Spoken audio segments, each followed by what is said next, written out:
नरसी जी को ठाकुर जी भोलेनाथ रासरे मंडल में ले गया और बटे ठाकुर जी ने खुद नरसी जी रे साथ गणो रास किया। जरा विचार करें, इस शरीर से नरसी जी 5000 वर्ष पूर्व द्वापर युग में चले गए थे। कई बार मैं कथा, भागवत कथा जब कहती हूँ तो 6वें दिन रास प्रसंग आता है।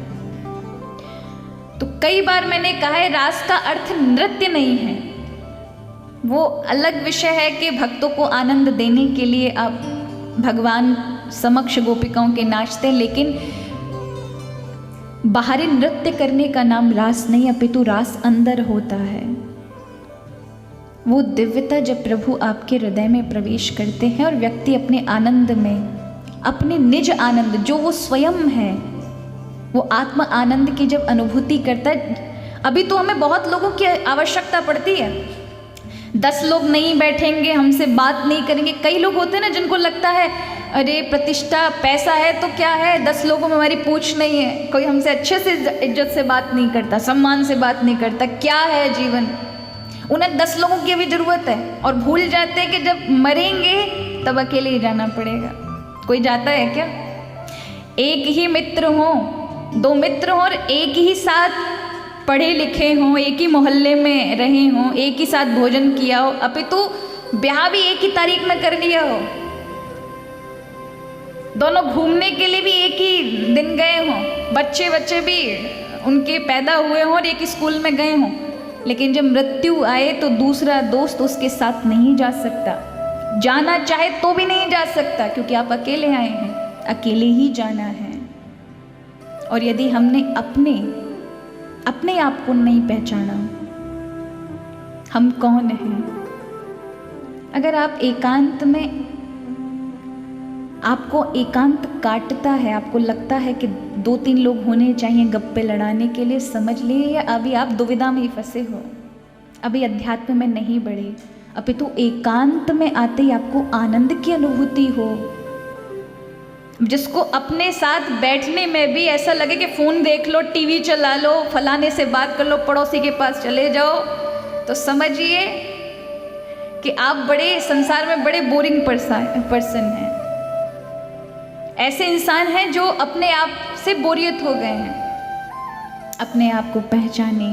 और हम संतों के सानिध्य में, भक्तों के चरित्रों से, भक्ति के माध्यम से अपने आप को जानते हैं, तो फिर अपने आप में ही आपको आनंद की अनुभूति होती है।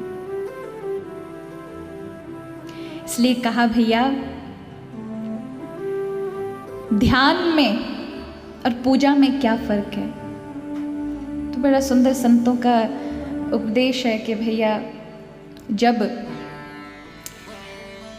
आप भगवान की पूजा करें, भगवान को मनाएं, तब वो पूजा कहलाती है। लेकिन जब भगवान आपका स्मरण कर रहे हों और आप अपने आप में खो जाएं, उसका मतलब ध्यान है।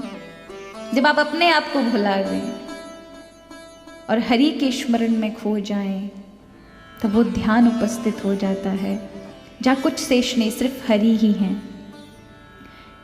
तो यहाँ नरसी जी के साथ ठाकुर जी ने रास किया, और जब ठाकुर जी ने कहा नरसी अब थाने जानो पड़ी, जाना, अब तुम्हें जाना पड़ेगा, नरसी जी रोने लगे। प्रभु आपके पास आने के बाद कोई जाया जाता है? बठे संसार में तो केवल दुख ही दुख है, मैं बठे जार करूँ ना कहीं, मैं नहीं जाऊँला। अब नरसी जी चरणों में पड़ जाते हैं, ठाकुर जी माने मत भेजो मत भेजो। पर ठाकुर जी कहे अरे भगत, थारे जीवन में अभी बहुत कुछ कर्म बाकी है, वो तो थाने करनो पड़ी। उरे बात थे भले ही आ जाइजो, पर अभी तो थाने जानो पड़ी। और थाने दुखरी कोई बात नहीं है, ये केदारो राग है, एक कागज दिया, उसमें राग लिखा था और कहा नरसी जद भी तू गावेला, मैं कद भी होसी थारे लारे आ जाऊं। कहीं भी तुम गाओगे, मैं कहीं पर भी होऊंगा, तुम्हारे पास उसी समय उपस्थित होऊंगा जिस समय तुम इस कागज में से केदारा राग गाओगे। टोपियां पहनाई, गले में तुलसारी माला दी, झांझ मजीरा दिया, पगा में घुंघरू बांध दिया और कहा जाओ मारो भजन करो। नरसिंह जी जो ही नेत्र बंद करे तो देखा खोलते ही कि वे जूनागढ़ में खड़े हुए हैं।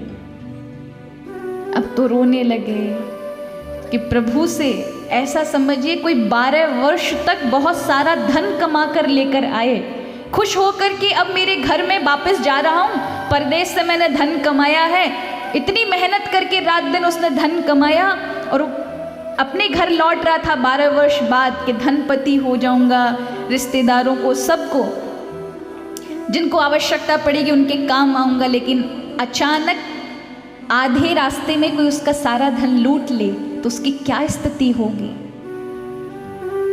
तो यहाँ तो भगवान की बात है, जिसने प्रभु को खो दिया हो, प्रभु का आनंद उसके जीवन से चला गया हो, जो वो साक्षात रूप में लेता था।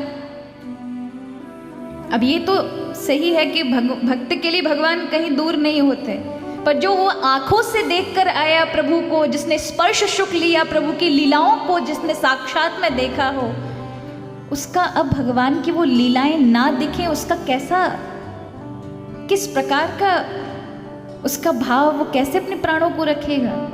तो नरसिंह जी ठाकुर जी की याद करते हैं, ठाकुर जी आपने भेज तो दिया पर फिर भी पीछे से माने थारी याद ही आ रही है। मैं काई करूला इन शरीर रो की कर इन में प्राण धरूं। माने बुला लियो ठाकुर जी, पर थे तो मैंने यहाँ भेज दिया। प्रभु मारे बस में होता तो मैं थाने साथ ही ले रहा, पर मारे बस में क्यों, आप तो जगत का करता रो, मारी कई औकात में थाने पकड़ के ले आऊं। पर ठाकुर जी थे माने एक आसरो थमा दियो है। जिया उद्धव जी ने थे छोड़ कर गया तो उनके पास अपने चरण पादुका छोड़कर चले गए। उसी प्रकार मुझे भी ये कागज दे दिया कि जब जब याद करें तब तक मैं आ जाऊं। इन्हीं भरोसे अब माने जीवनो है। या जिया नरसिंह जी ने आप पारो मन संभालियो और ठाकुर जी ने इतो धन इतो अन्न नरसिंह जी ने दिया कि 21 पीढ़ियां रोज बैठ के खावे तो खत्म नहीं होवे। इतो अन्न ने इतो धन ठाकुर जी ने नरसिंह जी ने इतना धनवान बना दिया। और मोटे चौकरी हवेली दी, तो बड़ो आंगन दियो के भगत खूब कीर्तन करावा, खूब सत्संग करावा, जगह री कमी नहीं होवे। अठीने नरसिंह जी आया और सबसू पहले नरसिंह जी अपनी भौजाई रे कन्ने गया, उन्हें प्रणाम करियो। भौजाई जी थारे खातिर माने भगवान मिल गया। भौजाई कहवे क्यों, चौराहे माते खड़ी हो तो भगवान जो थाने मिल गयो। मैं इतना व्रत उपवास करूं, माने आज तक नहीं मिलियो, थाने यूं ही मिलियो। अब नरसिंह जी लड़नो तो थो नहीं महाराज, जिनकी खोपड़ी गर्म हुयो करे, जो टेढ़ो खारो बोले, उन्हें चाहे थे कितो भी चमत्कार दिखा दो वो सुधरने वाला नहीं है। और मैं थाने कल भी कहा, जिनको भगवान ने कृपा नहीं की उनके जीवन में उनकी भक्ति का सुख नहीं मिल सकता। जब प्रभु की कृपा होती है तभी भगवान की भक्ति का सुख उन्हें मिलता है। अठीने नरसिंह जी अपनी पत्नी ने लेर भगवान री दी हुई बड़ी सी हवेली माते आई गया। अठीने नरसिंह जी खूब बड़ो व्यापारी थो, पर अठीने मन कठ्यो लगे।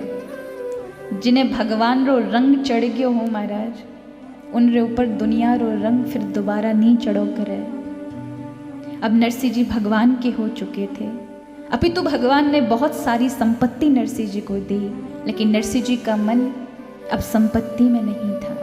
अब सिर्फ और सिर्फ किस प्रकार से दोबारा प्रभु मिले, दोबारा ठाकुर जी से ऐसा मिलन हो कि दोबारा लौटना ना पड़े, इस भाव से ठाकुर जी का भजन करने लगे।